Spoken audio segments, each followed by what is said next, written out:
Baghdad میں ایک بہت ہی گناہ گار انسان تھا، لیکن اس کی ماں بہت صالحہ عورت تھی۔ اس شخص سے جب کبھی گناہ سرزد ہو جاتا تو وہ اس گناہ کو ایک کتاب میں لکھ دیتا تھا۔ ایک رات کا ذکر ہے کہ جب وہ اپنے دن کے تمام گناہ کتاب میں لکھ رہا تھا کہ اچانک دروازے پر دستک ہوئی۔ نکل کر باہر دیکھا تو ایک نہایت ہی خوبصورت اور حسین و جمیل ماہجبین لڑکی کھڑی تھی۔ اس نے اس لڑکی سے پوچھا کہ کیا چاہیے؟ اس لڑکی نے جواب دیا کہ میرے پاس یتیم بچے ہیں، 3 دن سے بھوکے ہیں، کچھ بھی کھانے کو میسر نہیں ہے۔ اس شخص نے کہا کہ اچھا اندر چلی آؤ۔ اس شخص نے اس لڑکی کو گھر کے اندر بلا لیا اور دروازہ بند کر دیا، کیونکہ اس عورت کو دیکھ کر اس شخص کی نیت خراب ہو گئی تھی۔ وہ عورت جان گئی کہ اس بندے کی نیت خراب ہو چکی ہے، کہ اس کے جی میں اب برائی آ گئی ہے۔ اس شخص نے اس عورت کو زبردستی اپنی طرف کھینچا تو اس نے کہا کہ اے مصیبتوں کو دور کرنے والے، مجھے اس انسان سے بچا،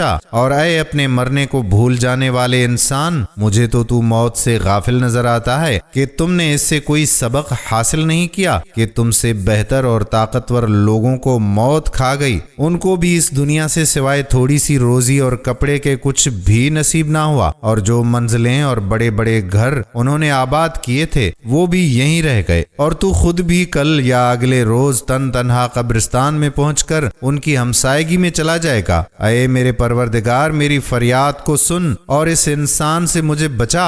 اس شخص نے جب یہ فریاد سنی تو بہت رویا اور اس عورت کو چھوڑ دیا۔ اس شخص نے اس عورت کو کھانے کی چیزیں دے دیں اور کہا کہ یہ اپنے بچوں کو کھلاؤ، میں بہت گناہ گار انسان ہوں، اپنے بچوں سے کہنا کہ اللہ سے میرے لیے دعا کریں کہ میرے گناہ معاف کر دے، اور جو گناہ میں اپنی کتاب میں لکھتا رہتا ہوں وہ گناہ معاف ہونے کے بعد مٹ جائیں۔ اس عورت نے جاتے ہوئے اس شخص کو بہت ساری دعائیں دیں۔ جب عورت چلی گئی تو بندے نے اپنی کتاب میں لکھا کہ میں نے ایک عورت سے آج زنا کرنا چاہا۔ کتاب کھولنے بیٹھ گیا، جیسے ہی اس نے پہلا صفحہ کھولا تو اس پر کچھ لکھا ہی نہیں تھا۔ تمام کتاب چھان ماری، لیکن گناہ کا تمام تر ریکارڈ کتاب سے صاف ہو چکا تھا۔ اس شخص نے اللہ کا شکر ادا کیا اور ماں کے پاس چلا گیا۔ ماں کو کہا کہ میرے گناہ معاف ہو گئے ہیں، کیونکہ میں نے اللہ پاک سے ایک عورت کے ہاتھ پر صلح کر لی ہے۔ اس کے بعد اس نے وضو کیا اور نماز پڑھی اور